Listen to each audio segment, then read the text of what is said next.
Karachi nuclear power plant का unit 2 ऐसा पहला गैर मुल्की जौहरी पावर प्लांट है जहां चीन की हुआलोंग 1 टेक्नोलॉजी का इस्तेमाल किया जा रहा है।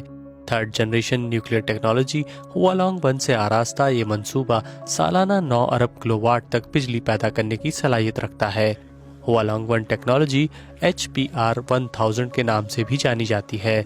चीन की इस न्यूक्लियर टेक्नोलॉजी का किसी भी गैर मुल्की सरजमीन पर ये अव्वलीन कमर्शियल इस्तेमाल हो रहा है।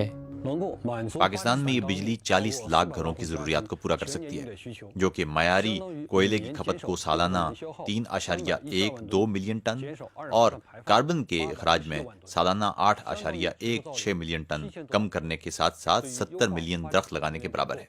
पाकिस्तान में तवानाई के निज़ाम को बेहतर बनाने, आलमी सतह पर कार्बन डाइऑक्साइड के अखराज में कमी के अहदाफ को पूरा करने और माहौलियाती तब्दीलियों से निमटने के लिए ये मंसूबा बहुत अहमियत का हामिल है।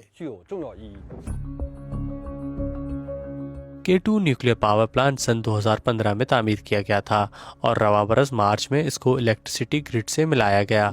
पाकिस्तानी वज़ीर आज़म इमरान खान ने हफ्ता 21 मई को Karachi nuclear power plant unit 2 का वर्चुअल इफ्तिताह करते हुए कहा कि K2 न्यूक्लियर प्लांट से 1100 मेगावाट बिजली मुयस्सर होगी। न्यूक्लियर प्लांट से टेक्नोलॉजी का ट्रांसफ़र मुल्क के लिए सूदमंद होगा। चीन की नेशनल न्यूक्लियर कॉरपोरेशन के ज़ेर निगरानी हुआलोंग 1 ओवरसीज़ मंसूबे के जनरल मैनेजर ज़ियाओ लीडोंग के मुताबिक कराची न्यूक्लियर पावर प्लांट की तामीर से सिर्फ बिजली की पैदावार में इजाफा नहीं हुआ है, बल्कि ये मुकामी मईशत के फ़रोग़ और उससे जुड़ी सनत की तरक्की में भी मददगार साबित हुआ है। हमने 10,000 से ज़ायद पाकिस्तानियों को बराह रास्त मुलाजमत के मौके फराहम किए और इससे जुड़ी सनत में बिलवास्ता 40,000 मुलाजमतें फराहम की। इस अमल ने पाकिस्तानी मईशत और मकामी आबादी की जिंदगी में अहम किरदार अदा किया है।